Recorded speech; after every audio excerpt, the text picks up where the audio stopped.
Alright, it has been a while since we talked about XP and how it works now in FORTNITE Creative. There has been actually a few changes to it, which are quite interesting to know how you can actually enable XP for your maps. So with that being said, let's talk about everything that you need to know about XP in FORTNITE Creative. So we start at the very basics. Before XP can even be disabled, you have to put it into your map and you have to link it up to certain actions. Creative inventory, if you go on the devices, and you can type in accolade here, or you can easily go over to the left side and go to player, and then you can find it also there. And I'm not sure if everybody's like that, but I'm personally very bad at finding the device that I need. So under play device, or you just type in accolades. But when it comes down to setting up the accolade device, it's actually fairly simple. The device is super simple and there's not a lot of settings in here.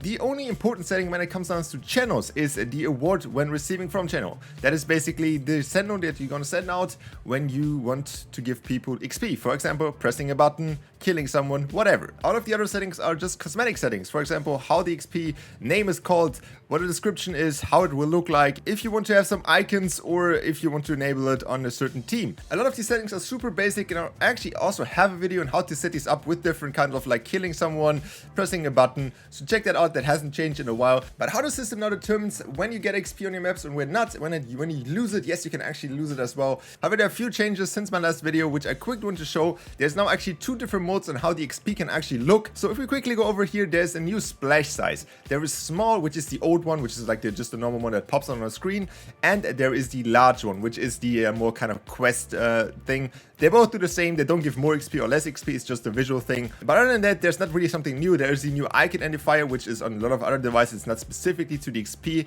Obviously, now we also have like a testing mode in FORTNITE Creative, which previously you had to do with the would have awarded when transmitting on. So this setting is kind of useless now. So you kind of don't really need that anymore. You see it anyways if you press the button. Very important, but pretty obvious. You cannot get XP when you're building a map in creative mode. That would be a little bit broken, I think. And yeah, you can test it out. As you can see, this is a new testing mode, but you obviously do not get any XP. So the only thing that you now have to do when you set up all your triggers, when everything is working fine, you have to actually publish the map. You cannot get XP if you do not have publishing rights. That is a very important thing. You need to publish your map to get XP, and you actually also need to have players on your map. So the second you press publishing doesn't mean you have immediately XP. But how you will know if you actually got XP on your map or not? You will get an email from Epic that will list all of the maps that have an accolade device on your map, and will actually show you the XP status of the map. As you can see right here, we have 5 maps that have the allocated device that I have, and you can see that 4 of them calibrating and 1 is awarding XP. And you can get also further information why it's still calibrating if you, for example, have no active accolades, which just basically means there's not enough players. Or for example, if the map already had XP and now there are too little players to actually still calibrate the XP, you can actually have the chance of your XP being disabled again, which I personally think is a really bad thing, because it can literally fully kill a map. While there's a map that still has a few players, they still love it because they still have XP for the battle pass, and then the calibration system decides to basically fully cut it off and even not give any XP anymore, and then you lose even more players and the map completely falls into the void. So, and for the question, which kind of threshold you actually need to get XP enabled or disabled, I don't have a clear answer. Obviously, Epic doesn't tell us, and we have to kind of get it from own experience. But if I look at my maps in the creator dashboard, you can see that I got an email on the 6th of June where my map still had XP enabled. And you can see that the players around this time were about like 1.5k to maybe like 800, 600.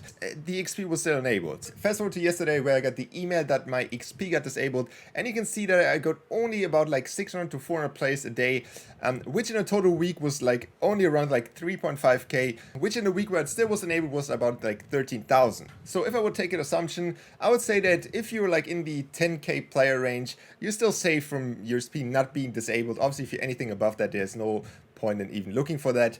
But if you like drop under like 9k, maybe like you only get down to 5k, there's a good chance that at some point you maybe reach a point where there's not enough players to actually calibrate the XP and you actually lose the XP for a map. That is the most educated guess that I can take, where the threshold is between getting XP and losing XP. But in the end, we hopefully get a little bit more clarification on how that works and how the system is calibrated in the whole. But overall, I think that is still a good thing that we can have XP in our maps. I think the threshold to actually get XP is a little bit high and a little bit like annoying, especially for smaller creators, which maybe rely on even getting the XP to get players to play the map.